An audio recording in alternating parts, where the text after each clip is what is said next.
अब गोस्वामी तुलसीदास जी सबके वाल्मीकि जी के चरणों में वंदना करते हैं, चारों वेदों के चरणों में वंदना करते हैं, ब्रह्मा जी के चरणों की वंदना करते हैं, देवता ब्राह्मण संत ऋषि मुनि सबकी वंदना करते हैं। पार्वती को वंदना, दशरथ जी को वंदना, राम जी को वंदना, सीता माँ की वंदना, भरत जी की वंदना, शत्रुघ्न जी की वंदना, सबके चरणों की वंदना, भरत जी की वंदना, शत्रुघ्न जी और लक्ष्मण जी के चरणों की वंदना, राम जी के चरणों की वंदना, अयोध्या के चरणों की वंदना, अयोध्या को वंदना, तीनों रानियों माँ कौशल्या, माँ कैकेयी, माँ सुमित्रा के चरणों की वंदना, सरयू माँ की वंदना, गोस्वामी तुलसीदास जी सबकी वंदना करते हैं। हनुमान जी की वंदना, प्रणवहु पवन कुमार, खलवन पावक ज्ञान घन, जासु हृदय आगार, बसहि राम सर चाप धर। हनुमान जी की वंदना, चिड़िया पशु पक्षी जो राम का चिंतन करते हैं गोस्वामी जी ने सबकी वंदना कर डाली, सबको वंदना। गिरा अर्थ जल बीच सम, कहियत भिन्न न भिन्न, बंदऊ सीता राम पद, जिनहि परम प्रिय खिन्न। हाँ, जो सीताराम के पावन चरण हैं उन चरणों की वंदना गोस्वामी जी कह के अब आगे बढ़ते हैं। सुंदर सी कथा की ओर कहते हैं गोस्वामी जी, राम नाम मणिदीप धरूं, जी है दे हरिद्वार, तुलसी भीतर बाहिरो, जो चाहत उजिया। राम नाम का दीपक जिह्वा पे रखो ताकि बाहर भी प्रकाश और भीतर भी प्रकाश बना रहे। अब चलते हैं कथा की ओर, है ना। भगवान का नाम कोई भाव से कहे, भाय को भाय अनख आलस्य हूँ, नाम जपत मंगल देश दस हूँ। कोई कैसे भी नाम जपे, पर जो भगवान का नाम जपता है वो कितना भी हमारे अवगुण होंगे ना तो भगवान भूल जाएंगे। भगवान अपने भक्तों के दोष नहीं देखते। सोई कर तूति विभीषण केरी, सपने हूँ सोना राम ही हेरी। अच्छा आपको बताऊं, सुग्रीव की पत्नी को किसने रखा था? सुग्रीव की पत्नी को किसने रखा था? बाली ने। बाली ने रख लिया था। और जब बाली मरा तो बाली की पत्नी को सुग्रीव ने रख लिया था। जैसा बाली था वैसे ही सुग्रीव, ये कोई बहुत बढ़िया नहीं था, पर चूंकि राम से जुड़ा था, राम के भजन से जुड़ा था, संतों से जुड़ा था, तो भगवान ने उसके अपराध को कभी सपने में भी देखा नहीं। भगवान कहते हैं कि मेरा भक्त अपराधी है पर मेरे से जुड़ा है तो मैं अपने भक्त के अपराध को माफ कर देता हूं। दुष्ट आदमी की वंदना गोस्वामी जी ने की, ये समझदारी है, ये कूटनीति है। जो व्यक्ति आगे बढ़ता होगा ना उसको कुछ लोग परेशान करने वाले होते हैं, इसीलिए उस आदमी को चाहिए कि उन लोगों को बुलाए और बढ़िया रबड़ी खवाए और 1100 का लिफाफा दे दे, है ना। चुप हो जाएंगे, कभी नहीं बोलेंगे, जब भी बोलेंगे फिर आपके लिए अच्छा बोलेंगे। हाँ जी, इसीलिए गोस्वामी जी प्रणाम कर रहे हैं बहुरी बंदे। इनको बहुत ज्यादा प्रणाम करने की जरूरत है। कई लोग ना झगड़ा करते, अच्छा तुम क्या बिगाड़ लोगे हमारा। अरे ना ना ना, ऐसी बातें ना किया करो। दुष्ट आदमी से झगड़ा ना करना, वो है ही दुष्ट, है ही। और तुम झगड़ा करके अपना गरम कर लोगे, वो आप जल्दी जल्दी में कुछ बोल जाओगे तो वही बात का बदंकड़ खड़ा हो जाएगा। इसने ऐसा कह दिया, ये कह दिया। हाँ जी, जैसे हम कथा सुनाते हैं ना, हम सारी बातें अच्छी बोलते हैं, पर कभी ना चाह कर धोखे से कोई एक बात गलत निकल जाए, मुंह से जबान ही फिसल जाए, कोई का कोई शब्द निकल जाए, तो कुछ लोग बैठे ही हैं कि ये कब जबान फिसलाएं और कब हम पकड़ें और कब उसको वायरल कर दें कि देखो अनिरुद्धाचार्य जी ने ऐसे कहा। इसीलिए आपको सावधान हमेशा रहना पड़ता है, हर वक्त सावधान रहने की जरूरत है। इसीलिए आपको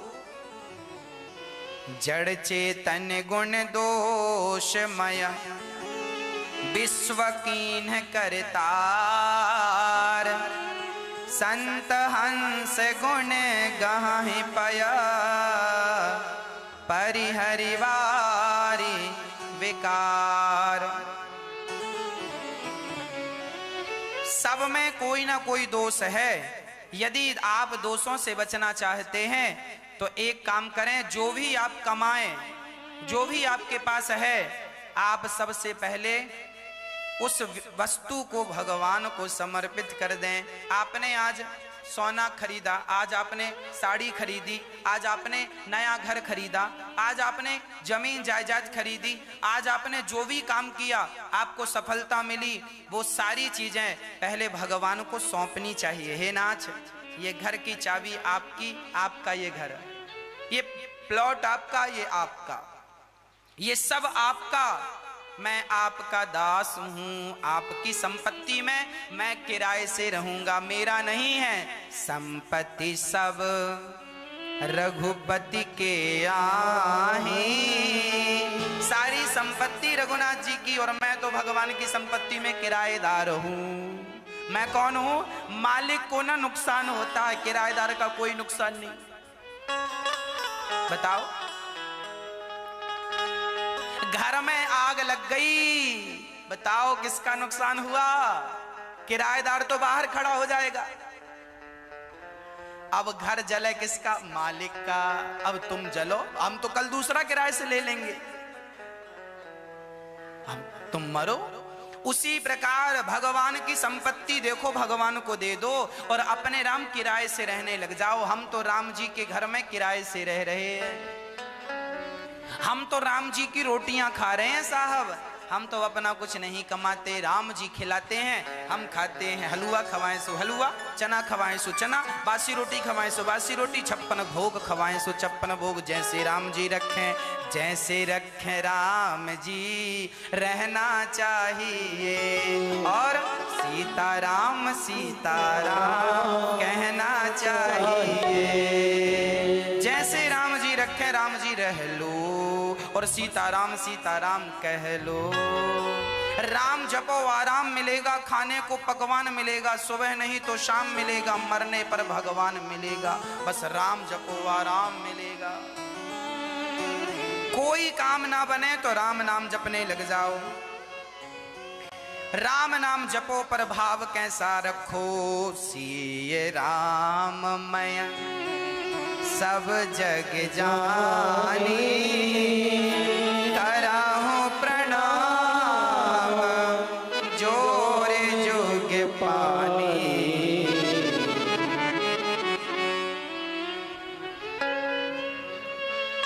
सिय राममय, हम संसार को कैसे देखें? बोलो कैसे देखें? हम संसार को सिय राममय देखें। ये स्त्रियां सीता हैं और ये पुरुष राम हैं। सब में राम, सब में राम का दर्शन हो हम करें। सिय राममय। अच्छा बताओ, इस संसार में भगवान के सिवा क्या है? कहने को ये बातें हैं कि ये घड़ा है, ये सोना है, ये स्त्री है, ये पुरुष है, ये पेड़ है, ये हाथी है, ये चींटी है। कुछ नहीं है, सब में भगवान ही है। जैसे इस कपड़े में धागा के सिवा कुछ नहीं है, एक एक धागा निकालूं तो ना रुमाल रह जाएगा ना कपड़ा रह जाएगा। जैसे धागा ही कपड़ा बन के दिख रहा है, उसी प्रकार परमात्मा ही ये संसार के रूप में दिखाई पड़ रहा है। क्योंकि हमारी आंखों में अज्ञान की पट्टी लगी होने से हमें भगवान नजर नहीं आते, हमें भगवान में संसार नजर आता है, जबकि आना चाहिए संसार में भगवान नजर। आप बताओ, आपको घड़ा नजर आता है कि मिट्टी नजर आती है? बोलो क्या नजर आता? आप बाजार जाते हैं तो आप यही कह के जाते हैं ना, घड़ा लेने जा रहे हैं। और आप कुम्हार भाई से कहते भी हैं, भैया जरा घड़ा दिखाओ। आप ये थोड़ी कहते हैं मिट्टी दिखाओ। माँ ये कहकर थोड़ी भेजती है, जरा मिट्टी ले आना। माँ कहेगी घड़ा लेके आना, जबकि वो घड़ा नहीं है। अच्छा बताओ, उस घड़े में बताओ मिट्टी के सिवा क्या है? कुछ होए सो बताओ। जो घड़ा बाजार से आप लाए हैं 100 रुपए का, उस घड़े में बताओ मिट्टी के सिवा कुछ होए तो बताओ। उसका जो नीचे का हिस्सा है वो भी मिट्टी का, बाजू का हिस्सा, ऊपर जो उसकी है ना, वो सब काहे की है? मिट्टी। मिट्टी के सिवा कुछ नहीं है। पर हम व्यवहार जगत में क्या कह रहे हैं? घड़ा, जबकि घड़ा सत्य नहीं है। अच्छा रियल बताओ, यदि हम बात करें आध्यात्म की, तो बताओ ये घड़ा है कि माटी है? आप निर्णय करके जल्दी बताओ, क्या है सत्य? क्या है? घड़ा सत्य है कि माटी सत्य है? मिट्टी सत्य है, घड़ा सत्य नहीं है। घड़ा टूट जाएगा तो घड़ा नष्ट हो जाएगा, घड़े का आकार नष्ट होगा, पर मिट्टी तब भी रहेगी। और घड़ा बनने के पहले भी मिट्टी थी और मिट्टी ही घड़ा बनी, और घड़ा जब टूटेगा तो क्या रह जाएगी? मतलब घड़ा सत्य नहीं है, सत्य तो मिट्टी है। उसी प्रकार जैसे तुम्हें मिट्टी में घड़ा दिख रहा है, उसी प्रकार ये संसार संसार नहीं है, भगवान में ही संसार दिखाई पड़ रहा है। जैसे जैसे मिट्टी में घड़ा दिख रहा है, उसी प्रकार संसार में भगवान दिख रहा है। संसार कुछ नहीं होता, संसार है ही नहीं, अरे भगवान ही है। भगवान को ही तुम संसार कह रहे हो, जैसे मिट्टी को तुम घड़ा कह रहे हो। अज्ञान वश ये सब चल रहा है, हम अज्ञानी हैं। इसलिए गोस्वामी जी कह रहे हैं, ज्ञानी बन जाओ। सिय राममय सब जग जानी, करहु प्रणाम जोरी जोगे पानी। सिय राममय ऐसी बात कही, सब में भगवान है। मंगल भवन अमंगल हारी, उमा सहित जेहि जपत पुरारी। भगवान मंगल भवन है, मंगल के भवन, अमंगल के हारी।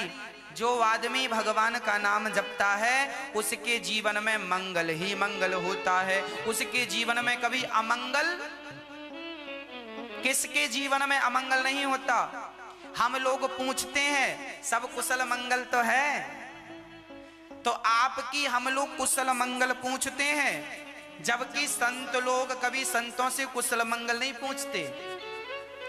हम गृहस्थी लोग सदा ये कहते हैं ना, भैया कुशल मंगल है सब, पर संत लोग जब आपस में बात करते हैं ना, तो संत लोग कभी कुशल मंगल नहीं पूछते, क्योंकि उन्हें पता है कि ये संत तो राम के भरोसे है, तो ये कुशल मंगल में ही होगा। जब कुशल मंगल में होगा ये विश्वास है, तो पूछने की जरूरत नहीं। अरे कुशल मंगल तो उनकी पूछी जाती है जिनके जीवन में कभी अमंगल होने की उम्मीद हो, अमंगल होने की गुंजाइश है, इसलिए पूछा जाता है। सब मंगल तो है, सब कुशल तो है, मतलब आपके जीवन में अमंगल होने की संभावनाएं हैं। और संत तो लंगोटिया है, भगवान के भरोसे हैं, फुटपाथ पे पड़े, उनका क्या अमंगल होगा? मंगल तुम्हारा होगा ना, अमंगल भी तुम्हारा होगा। संतों का तो मंगल ही मंगल है। मंगल भवन अमंगल हारी, उमा सहित जेहि जपत पुरारी। मंगल भवन। कितना भी बड़ा पापी होए, सन्मुख होहि जीव मोहि जब ही जन्म कोटि अघ नासहि तब ही। इसीलिए भगवान पर विश्वास, मैं अपराधी माना कि ये दास अनिरुद्ध अपराधी है, पर मैं विश्वास से भगवान के चरण पकड़ूंगा तो मेरे अपराधों को भगवान भूल जाएंगे, मेरे अपराधों की तरफ नहीं देखेंगे। विश्वास से चरण पकड़िएगा। विभीषण क्या थे? रावण ने सीता को चुराया, हरण किया, तो विभीषण ने रावण की पत्नी, जब रावण मरा तो मंदोदरी को पत्नी बना के विभीषण ने रखा था। जग जाहिर है ये बातें, लिखा है। सोई कर तूती विभीषण केरी, सपने हूँ सोना राम ही हेरी। पर ये लोग भगवान से जुड़े होने के कारण भगवान के चरणों को पकड़ लिया और ये अपराध किया। अच्छा, यहां आप ये ना समझना कि सुग्रीव गलत थे या विभीषण जी गलत थे ना, मैं तो शास्त्रों की बातें बता रहा हूं। पर सच्चाई तो यह है कि जो रावण की पत्नी मंदोदरी थी ये पंचकन्या थी, और जो बाली की पत्नी तारा थी ये भी पंचकन्याओं में एक थी। 5 पंचकन्याएं हैं,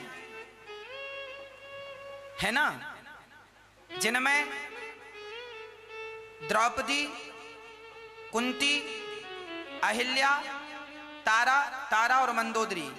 कुंती, द्रौपदी, अहिल्या, मंदोदरी और तारा, टोटल 5 हो गई। ये पांचों पंचकन्याएं, 5 यही है सरकार, 5 पंचकन्याएं हैं ये। पंचकन्याओं का अर्थ ये होता है, जैसे रावण की पत्नी माता मंदोदरी जो थी ना, ये मंदोदरी पंचकन्याओं में एक कन्या है। पंचकन्याओं का अर्थ ये होता है कि ये जब चाहें अपने आप को कुंवारी कन्या बना सकती हैं, अपने बल से, इनके पास पावर है। इनने पहले, ये रावण की पत्नी थी मंदोदरी, रावण की पत्नी, जब रावण मरा तो मंदोदरी ने फिर अपने आप को कुंवारी कर लिया। क्या कर लिया? कुंवारी। तो कुंवारी कर लिया तो स्वाभाविक है कुंवारी बच्ची का, कुंवारी लड़की का फिर विवाह हो सकता।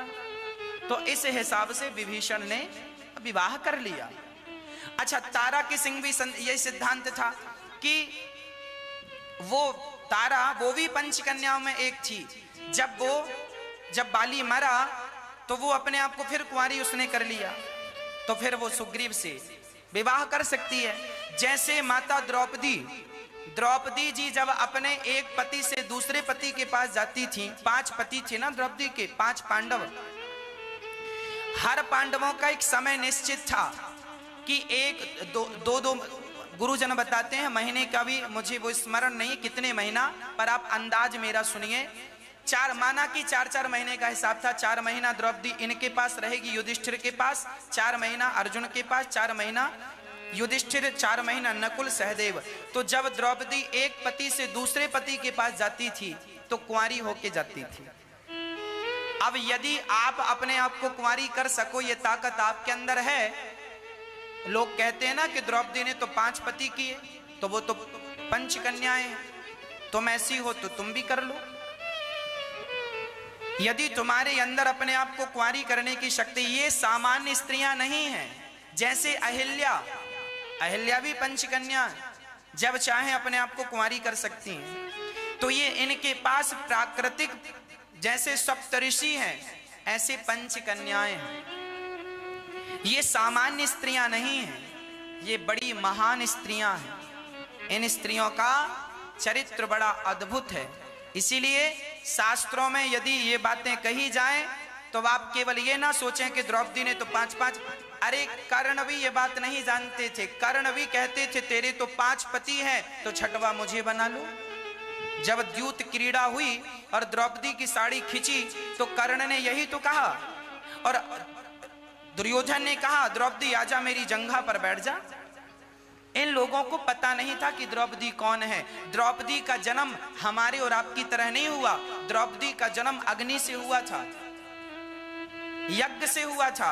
ज्वाला से। अब बताओ आग से कौन प्रकट होता भाई? पर द्रौपदी प्रकट हुई। तो जो अग्नि से प्रकट है, पवित्रता है, वो 5 पति, द्रौपदी के 5 पति इसीलिए थे क्योंकि एक बार द्रौपदी ने भगवान शंकर जी से कहा कि मुझे ऐसा पति चाहिए जो बहुत सुंदर हो, ऐसा पति चाहिए जो बड़ा बलवान हो, ऐसा पति चाहिए जो बड़ा गदाधर हो, ऐसा पति चाहिए जो बड़ा धनुर्धर हो।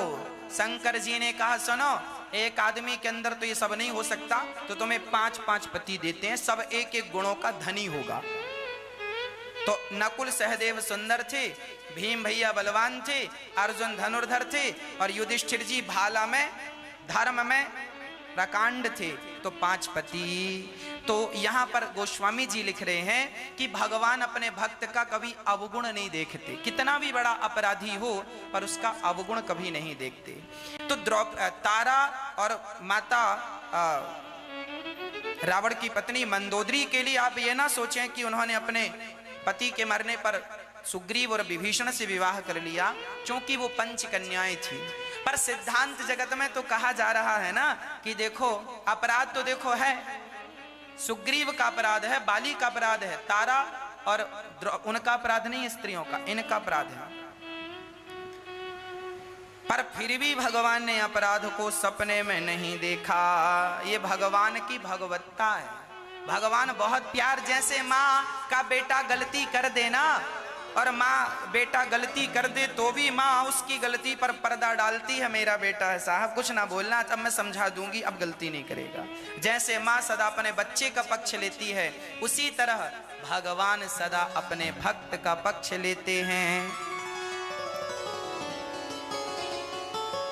बुध विश्राम सकल जन रंजनी, राम कथा कली कालो से विभंजनी। ज्ञानियों को विश्राम देने वाली ये पावन कथा है। राम जी के अवतार क्यों हुए, अब इस प्रश्न पर हम आते हैं। बड़े प्रेम से राम अवतार के चरित्र सुनाए, बड़े भाव से गोस्वामी जी लिख रहे हैं। भरद्वाज मुनि बसहि प्रयागा, तिनहि राम पद अति अनुरागा।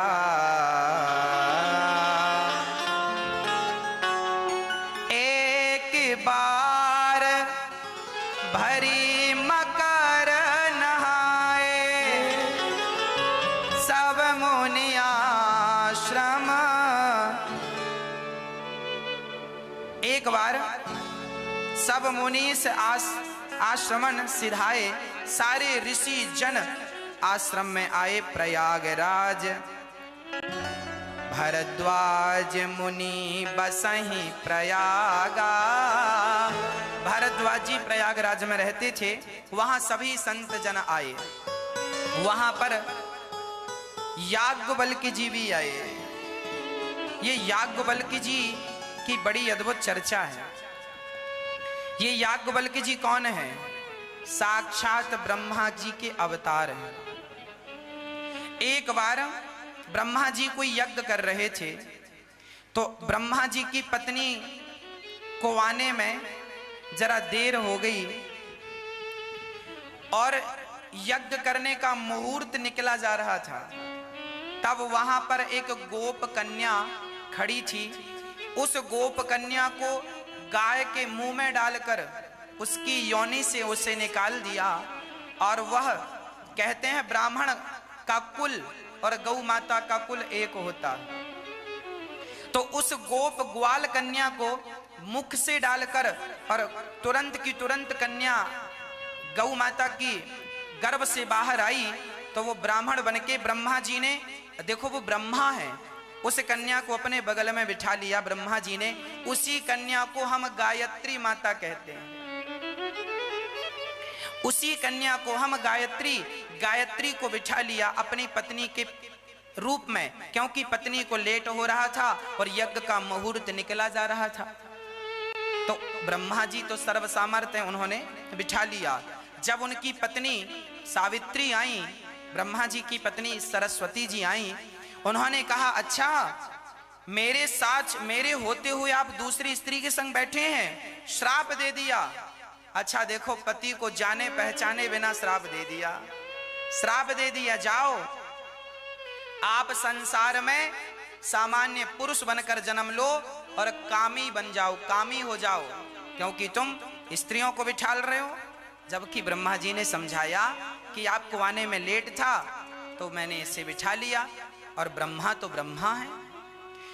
श्राप के कारण वही ब्रह्मा जी याज्ञवल्क्य बन करके प्रकट भये, और जो राम कथा कह कह करके सुना करके राम कथा का प्रचार करके अपने आप को पावन कर लिया। ऐसे याज्ञवल्क्य जी स्वयं ब्रह्मा हैं। आज याज्ञवल्क्य जी से भरद्वाज ऋषि ने चरण पकड़ के कहा कि सुनो प्रभु, एक बात जरा हमें बताइए। क्या बताएं? भरद्वाज जी ने कहा कि सुनिए, ये राम कौन है? एक राम दशरथ जी के बेटा है, एक राम वो है जो सीता माता के प्रेम में बन बन भटक रहे हैं। आप बताओ, आप किस राम का ध्यान करते हैं? शंकर जी एक राम का ध्यान करते हैं, एक राम दशरथ जी के बेटे हैं, एक राम जंगल में सीता सीता कह के भटक रहे हैं। अब ये तीन राम हैं कि एक ही तीन रूप में है? तब याज्ञवल्क्य जी ने ब्रह्मा जी से कहा, भरद्वाज जी से कहा, जो प्रश्न आपने कहा यही प्रश्न एक बार माता सती, एक बार माता पार्वती ने भगवान शिव से कहा। तो पूरी कथा सुना दी कि पार्वती पहले माता सती हुआ करती थी। एक बार की बात है, एक बार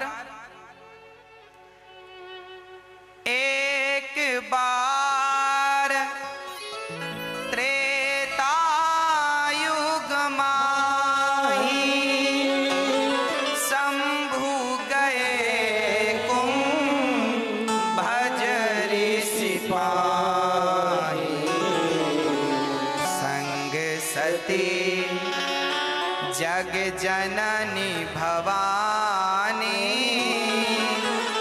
पूजे ऋषि अखिलेश्वर जानी। एक बार क्या हुआ, एक बार भगवान शंकर अपनी पत्नी माता सती को लेके कथा सुनवाने गए। कहां? अगस्त जी के आश्रम में। अगस्त जी के पास जब गए भगवान शंकर, तो माता सती जब गई और शंकर जी गए, तो अगस्त जी ने शंकर जी का बड़ा सम्मान किया। भगवान शंकर के चरण धोए। अब सती को लगा ये कैसे वक्ता है, श्रोता के पांव धो रहे हैं। कई बार ना हमारी सरलता का लोग गलत अर्थ लगा लेते हैं। भगवान श्री अगस्त जी इतने सरल थे कि उनके यहाँ भगवान शंकर कथा सुनने जाते थे, और जब शंकर जी कथा सुनने आए तो श्रोता अर्थात शंकर जी के चरण धोकर अगस्त जी ने पी लिया। माता सती को लगा ये क्या कथा सुनाएंगे। इसका तात्पर्य यही है कि कथा सुनाने वाले वक्ता पर आपकी श्रद्धा भी होनी चाहिए। यदि श्रद्धा नहीं है तो कथा समझ में नहीं आएगी। अब कथा हुई, राम कथा मुनि बरज बखानी, सुनी महेश परम सुख मानी। सबने कथा सुनी, शंकर जी ने बड़े आनंद से कथा सुनी, और जब कथा पूरी हुई तो शंकर जी जाने लगे। अच्छा, शंकर जी कथा सुन रहे थे और माता सती यहां वहां देख रही थी ऐसे ऐसे। कई लोग कथा सुनते हैं और कई लोग कथा नहीं सुनते। उनमें एक माता सती हैं जो कथा नहीं सुन रही थी। जब कथा सुनाकर अगस्त जी ने कहा कथा हो गई, शंकर जी ने कहा विदा कीजिए, अब विदा हो रहे हैं। तो शंकर जी जब सती के साथ गए तो वहां पर गोस्वामी जी लिखते हैं, मुनि सन विदा मांग त्रिपुरारी, चले भवन संग दक्ष कुमारी।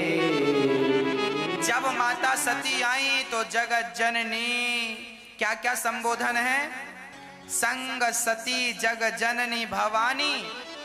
जब आई तो आने में लगा कि ये कथा सुनने आई, अच्छे से सुनेंगी, पर कथा तो सुनी नहीं, बस यहाँ वहां संदेह करती रही, ये क्या कथा सुनाएंगे, ये क्या कथा है, ये त्रुटि है कथा में। तो वहां पर लिखा है दक्ष कुमारी।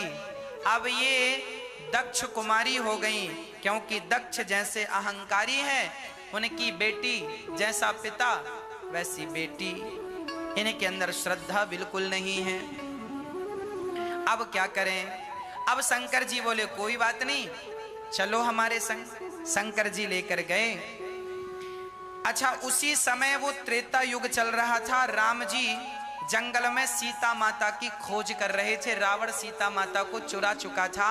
राम जी सारी चारों तरफ कह रहे हैं, हे खग मृग हे मधुकर श्रेणी, तुम देखी सीता मृग नैनी। राम जी सबसे पूछ रहे हैं सीता कहाँ है, सीता। अच्छा, राम जी सीता की खोज कर रहे हैं और ऊपर से शंकर जी ने देखा, अरे ये राम जी, इनकी अभी अभी हमने कथा सुनी। तो शंकर जी ने प्रणाम किया, जय सच्चिदानंद जग पावन, अस कही चले मनोज नसावन। बड़े प्रेम से शंकर जी ने प्रणाम किया, राम जय सच्चिदानंद जग पावन, हे जग पावन, जग को पावन करने वाले, हे सच्चिदानंद, सच्चिदानंद रूपाय, हे सच्चिदानंद आपको प्रणाम। अब सती को लगा, भोलेनाथ जी से कहा, क्यों जी आप ये प्रणाम किसे कर रहे हैं? शंकर जी ने कहा, ये राम जी हैं, अभी अभी जिनकी हमने तुमने कथा सुनी, ये वही भगवान हैं। अच्छा देखो कथा सुनने का फल क्या है। शंकर जी ने कथा सुनी राम की और आगे चले तो राम का झट से दर्शन हो गया। मतलब भगवान की कथा का फल है भगवान का दर्शन, करा दिया सदर्शन शंकर जी ने श्रद्धा से कथा सुनी तो दर्शन हुआ, जबकि माता सती ने संदेह से कथा सुनी, कथा सुनकर संदेह हुआ। और जब भगवान पर संदेह होता है तो संशयात्मा विनश्यति। भगवान संदेह का विषय नहीं है मेरी माँ, मैया जी, ओ मेरी मैया, भगवान संदेह का नहीं, भगवान तो श्रद्धा का विषय है। शंकर जी ने श्रद्धा से सुनी तो राम जी का दर्शन हो गया, जबकि माता सती ने श्रद्धा से नहीं सुनी तो राम जी खड़े हैं। शंकर जी कह रहे हैं कि ये भगवान है, पर सती जी को समझ में नहीं आ रहा। सती जी को लगा ये कैसे भगवान, भगवान होते तो अपनी पत्नी के लिए दर दर ठोकर क्यों खाते? भगवान होकर ये थोड़ी कहते कि हे पशु पक्षी तुम बताओ मेरी पत्नी का, ये तो कोई पागलों की हरकत लगती है। माता सती को लगा कि आपने कोई ज्यादा भांग वांग पी ली है, इसीलिए आपको कुछ का कुछ लग रहा है। अब लो, एक तो माता सती को भगवान पर विश्वास नहीं है, दूसरा अपने पति की आज्ञा का उल्लंघन करती जा रही हैं। देखो जब अविश्वास पैदा होता है ना, तो उस अविश्वास से क्या क्या होता है उसका परिणाम बोलूंगा। भगवान शंकर ने बहुत समझाया, सती यही राम है, यही भगवान है, यही ईश्वर है, इन्हीं का मैं दिन रात ध्यान करता हूं अपने चित्त में। सदा वसंतम हृदयारविंदे भवम भवानी सहितम नमामि, यही मेरे भीतर रहते हैं सीताराम, तुम संदेह ना करो। पर सती जी नहीं मानी। सती जी बोली, अब मैं परीक्षा लेकर देखूंगी। शंकर जी ने समझाया, मुनि धीर जोगी सिद्ध संतत विमल मन जे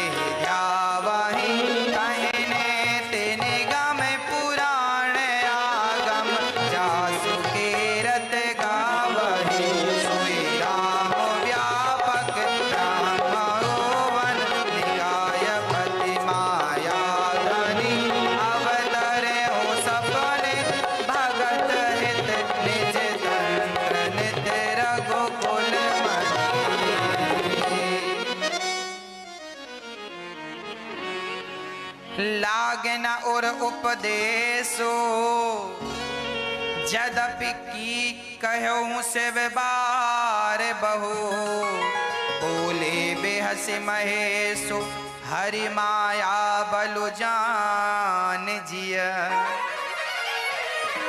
एक बात बताएं, जो आदमी समझाने से समझ जाए समझ लेना किसका कल्याण है, और जो आदमी समझाने से ना समझे समझ लेना कि अब विधाता इसका सर्वनाश करने की तैयारी में है। समझना, जो बेटा अपने माता पिता की बात माने उसका तो कल्याण है, और जो माँ बाप की बात ना माने उल्टा ही चले, समझ लेना कि अब इसके सर्वनाश का समय निकट आ गया।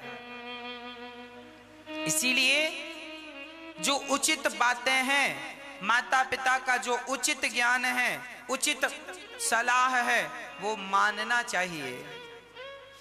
हाँ, कई बार ये होता है कि माँ बाप थोड़ा गांव के होते हैं और गांव की सोच के हिसाब से बात करते हैं, जबकि बेटा शहर में रहता है तो वो 10 साल बाद की प्लानिंग की बात करता है, तो दोनों की बातें मिसमैच हो जाती हैं। पिता का कहना अलग हो जाता है, पुत्र का कहना अलग हो जाता है। पुत्र सही कह रहा है क्योंकि वो 10 साल बाद क्या होगा वो जान रहा है, और पिताजी गांव के हैं तो वो ज्यादा दुनिया घूमे नहीं तो उन्हें ज्यादा नॉलेज नहीं हो रहा है। हाँ, यदि वो भी बड़ी बातें कर लें, वो भी भविष्य की। अच्छा, मैं आपको एक बात यहां जरूर कहना चाहूंगा कि हमें वर्तमान का नहीं सोचना चाहिए, बल्कि आने वाले भविष्य में आज हम जो काम कर रहे हैं इस काम का भविष्य में क्या फायदा और क्या नुकसान है, आज के 10 साल बाद तक की, 50 साल बाद तक की प्लानिंग से हमें चलना पड़ता है। भाई, हम लोग जब घर बनाते हैं तो घर ऐसा थोड़ी बनाते हैं कि आज बनाएंगे अगले साल फिर तोड़ के फिर बना लेंगे। भाई 100 साल 50 साल की आयु घर की हो, बड़ा मजबूत घर बने, हम तैयारी करते हैं ना। तो कई बार पिता और पुत्र में यही बातें हो जाती हैं, वो कुछ कहना चाहते हैं, ये कुछ करना चाहता है, बातें मिसमैच हो जाती। इसीलिए मैं प्रार्थना करता हूं पिता पुत्र को जो भी बातें हैं वो क्लियर कर लेनी चाहिए। और कभी कभी पुत्र पिता की बातें तो हमेशा माने, पर कभी कभी पिता को चाहिए कि पुत्र सही कह रहा है तो उसकी सही बात पिता को मान लेनी चाहिए। बताओ, सही बात यदि मैं कहूं तो आप मान लेते हैं? जरूरी नहीं है कि हर बार पिता ही सही कहे। भाई, कई बार बेटा भी सही बात कर सकता है, सही रास्ता बता सकता है, उसका भी ज्ञान है, उसने भी पढ़ाई की है, तो हमें उसकी भी बात माननी चाहिए और बच्चे को पिता की भी बात। मतलब एक दूसरे के तालमेल से जिंदगियां चलती हैं। एक आदमी कहे बस मेरी मेरी मानो, मैं तुम्हारी बिल्कुल नहीं मानूंगा, तो साहब फिर देखो ऐसा है कि रास्ते अलग अलग हो जाते हैं, है ना। इसीलिए हम तालमेल बिठा के रखें। शंकर जी बहुत समझाए पार्वती सती माता को, समझ जाओ, पर सती जी नहीं समझी। तब शंकर जी को कहना पड़ा, जो तुम्हारे मन अति संदेह हो तो किन जाई परीक्षा ले हो, तब लगी बैठ आहूं पट छाही, जब लगी तुम आहूं मोहि पाही।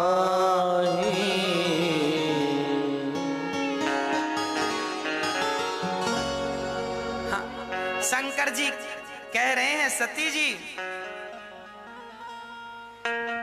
देखिए तुलसीदास जी ने यहाँ ग्रामीण भाषाओं का प्रयोग किया है। गांव में बोलते हैं तो मैं एहो का, एहो मतलब आहो का, मतलब आहो मतलब आओगे क्या, तो यहाँ लिखा है जब लगे तुम एहो मोहि पाही, जब तक तुमने एहो तब तक हम इतनी बैठ भी। शंकर जी इस भाषा का प्रयोग, गोस्वामी तुलसीदास जी ने रामचरितमानस में तमाम भाषाओं का प्रयोग किया है। ये ग्राम की भाषा, गांव गांव में तुलसीदास जी ने हर रामचरितमानस में अवधी भाषा तो है, पर भारत के गांव गांव में जितनी भाषाएं बोली जाती हैं, मराठी भाषा, महाराष्ट्र में जो भाषा बोली जाती है मराठी भाषा का भी कहीं कहीं इसमें प्रयोग है। गांव की बिल्कुल शुद्ध हिंदी, गोस्वामी जी ज्यादा चित्रकूट में रहे हैं, चित्रकूट में गोस्वामी जी रहे हैं। चित्रकूट, वहां सतना, रीवा, चित्रकूट, ये वो बेल्ट है, वहां ऐसा बोलते हैं, है ना। हम ही तई बैठ भी तुम कब आहो,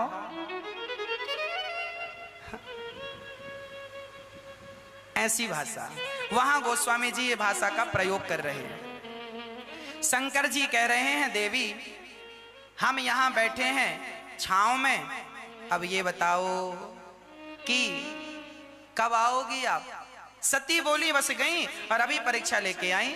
शंकर जी ने समझाया कि परीक्षा मत लो, भगवान है, पर शंकर जी को कहना पड़ा जो तुम्हारे मन अति संदेह तो किन जाई परीक्षा ले हो। जो तुम्हारे मन संदेह है तो जाकर के परीक्षा ले लो।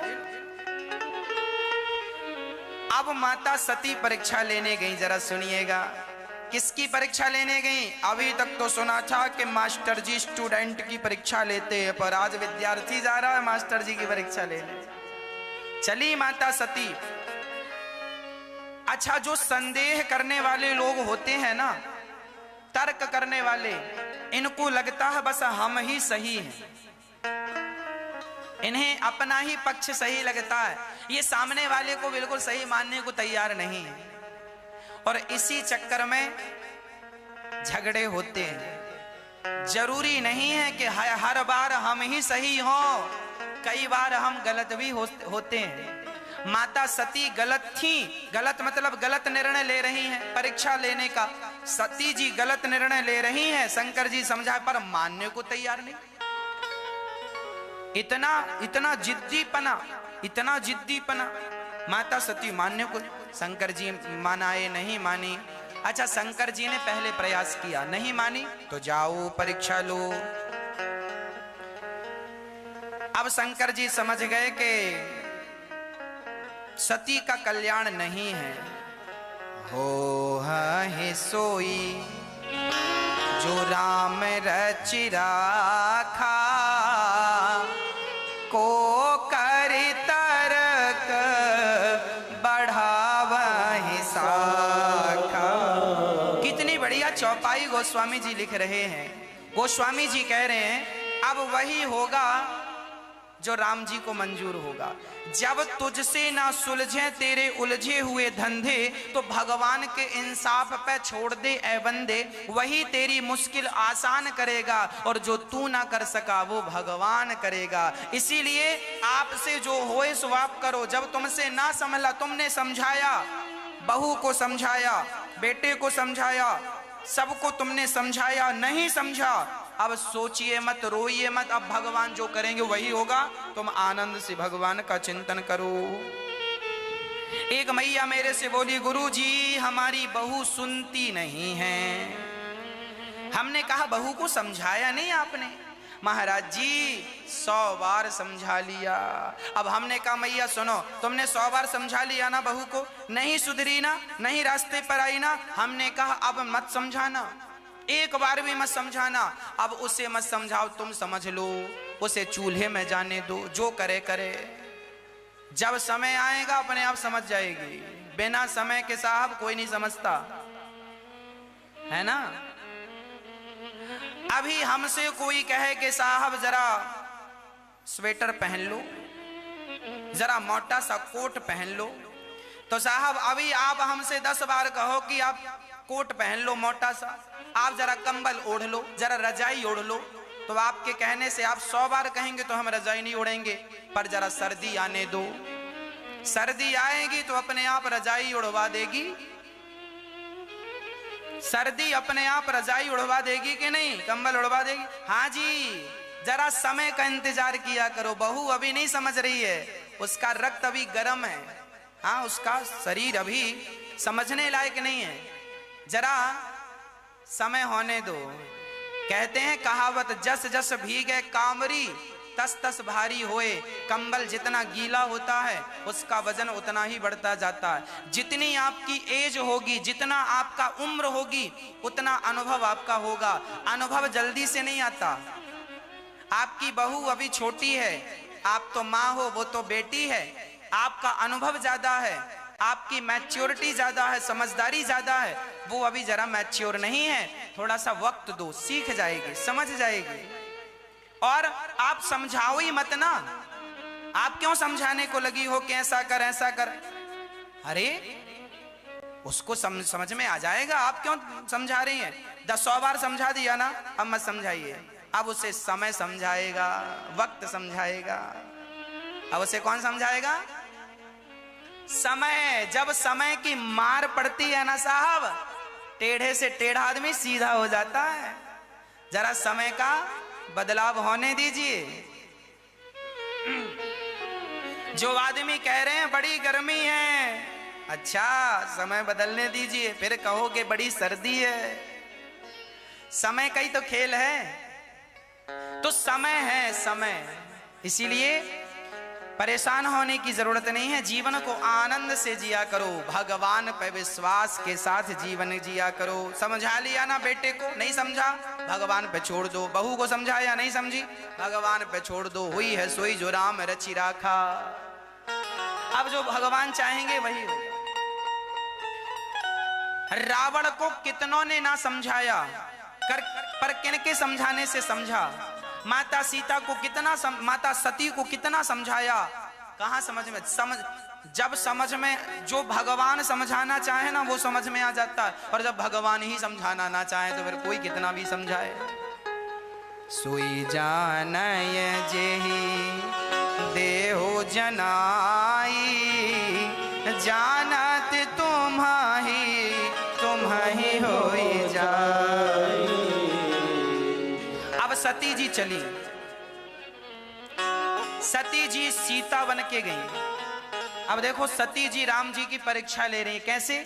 सती जी ने सीता का रूप बना लिया, सीता बन गई। और सीता बन करके राम जी के आगे जाकर खड़ी हो गई और राम जी से कहने लगी, लो मैं आ गई। अब राम जी ने देखा, राम जी ने लक्ष्मण जी ने देखा। लक्ष्मण दीख उमाकृत वेसा, चकित भये ब्रह्म हृदय विशेषा। लक्ष्मण जी बोले, राम राम, ये माता सती यहाँ सीता हमारी भाभी बनकर क्या कर रही है? माता सीता बन के क्या कर रही है? सती जी ने कहा, मैं सीता हूं। सती जी ने कहा, मैं सीता हूं। पर राम जी ने कहा, जोरे पानी प्रभु कीन्ह प्रणाम, पिता समेत लीन निज नाम। कहूँ बहोरी कहाँ ब्रस के तू, विपन अनकेली फेरहूँ के हेतु। राम जी ने प्रणाम किया, माता जी प्रणाम, मैं दशरथ जी का बेटा राम। तो सती जी जो सीता बनकर खड़ी थी, बोले आप अपने पिता का नाम क्यों ले रहे हैं? राम जी ने कह दिया, जंगल में माता जी अकेली घूम रही हो, शंकर जी कहाँ हैं? जब ये कहा तो माता सती के तो पसीने छूट गए। हे भगवान, इन्होंने तो हमें पहचान लिया। तो राम जी से कहा कि आपने हमें कैसे पहचान लिया? हम तो आपकी पत्नी थी, सीता का रूप था। तब राम जी ने कहा, रूप बदल लेना सरल है, है ना। प्लास्टिक सर्जरी करके स्वरूप तो बदला जा सकता है, पर स्वभाव नहीं बदला जा सकता। मेरी सीता सदा मेरे पीछे खड़ी होती है, आप तो मेरे आगे खड़ी हो। आगे तो मेरी माता ही खड़ी हो सकती है, मेरी सीता कभी नहीं खड़ी हो सकती। मैंने स्वरूप से नहीं पहचाना आपको, मैंने स्वभाव से पहचाना। देखिए स्वभाव, मर्यादाएं, कैसी मर्यादाएं। अब तो माता सती घबरा गई और तुरंत वहां से चली। और जब चली तो राम जी चारों तरफ, वो राम जी ही राम जी को दे, राम जी ने जरा दिखाया माया, अपनी रूप दिखाया। अब माता सती जहां देखें वहां ब्रह्मा विष्णु महेश नजर आए, वहां सीताराम नजर आए। अब माता सीता यहां देखें तो सीताराम, यहां देखें सीताराम, यहां। माता सीता को यही तो लगा था कि ये भगवान थोड़ी है, इसीलिए अब राम जी अपना प्रभाव दिखा रहे हैं। माता सती, हमको संदेह की दृष्टि से देखा, अब हमारा, तुमको चमत्कार चाहिए था ना, चमत्कार को नमस्कार, अब चमत्कार देखो। जहां देखा वहां। तो माता सती ने अपनी आंखें मूंद ली। सच्ची बताऊं, संदेह करने वाले आदमी को सच्ची बात बता दी जाए तो वो सच्ची बात से आंखें मूंद लेता है, सच्ची बात सुनने को और समझने को तैयार नहीं होता। कई लोग ना आपस में विवाद करते हैं, उन्होंने कह दिया कि ये बात ऐसी है, और किसी ने कह दिया साहब ये बात ऐसी नहीं है, इसका प्रमाण है, देखो ये बात ऐसी नहीं ऐसी है। तो वो लोग कहते हैं हम नहीं मानेंगे तुम्हारे प्रमाण को, मतलब वो सत्यता को स्वीकार नहीं करते। माता सती ने भी जब राम और सीता को चारों तरफ देखा, वो भगवान है, इस सत्य को देखा, तो सत्य को स्वीकार ना कर कर उन्होंने अपने नेत्र बंद कर लिए, आंखें मूंद ली माता सती ने। जिसे भगवान पर संदेह होता है, देखिए वो सत्य को स्वीकार नहीं करता। इसीलिए मैं आपसे प्रार्थना करता हूं, सत्य को स्वीकार कीजिए। सत्य को कब तक ठुकराओगे, सत्य को देखकर आंखें कब तक मूंदोगे। इसीलिए सत्य को स्वीकार करना सीख लो, सत्य को स्वीकार करना सीख लो। आज तुम्हारी सास चिल्ला चिल्ला कर कह रही है बहू समझ लो, ये काम ऐसा नहीं, ऐसा कर लो। वो सत्य कह रही है पर आपको स्वीकार नहीं है। कल जब आप पर गुजरेगी ना तो वही काम करोगी आप, क्योंकि सत्य जो है वो आज के 1 लाख साल पहले भी वो बात सत्य थी।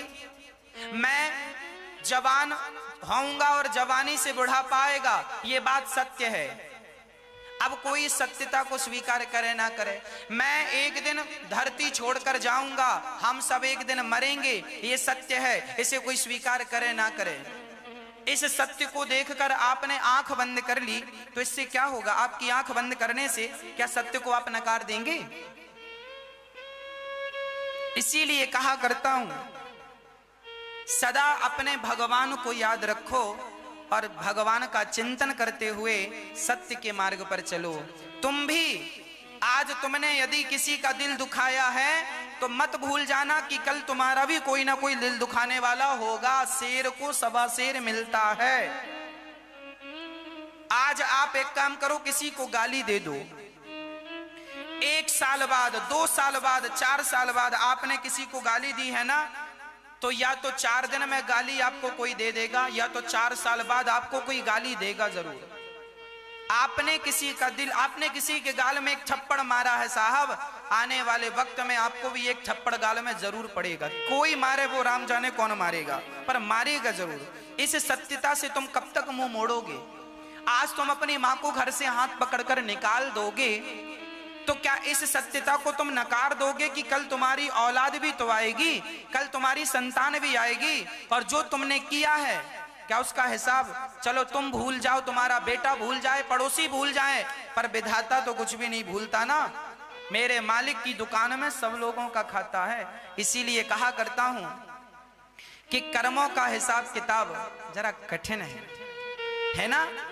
किसी को घर से निकाल कर अपनी माँ का दिल दुखा कर ये ना सोचा करो कि आपने कोई बहुत अच्छा काम किया है। आप हमेशा ये सोचा करो कि आपने माँ का दिल दुखा के बहुत सताया है, परेशान कर दिया अपने माँ को, भोगना पड़ता है। सब अपने अपने करने के फल पाते हैं। एक धनवान है, एक कंगाल है। क्या बताएं, हमने यदि आपके साथ कोई गलत व्यवहार किया है तो हमारे जीवन में भी गलत व्यवहार, तो हमने अपनी मां को सताया है, याद रखना ये तारीख 4 साल बाद, 10 साल बाद, 20 साल बाद, 50 साल बाद ब्याज सहित तुमसे आंसू वसूले जाएंगे।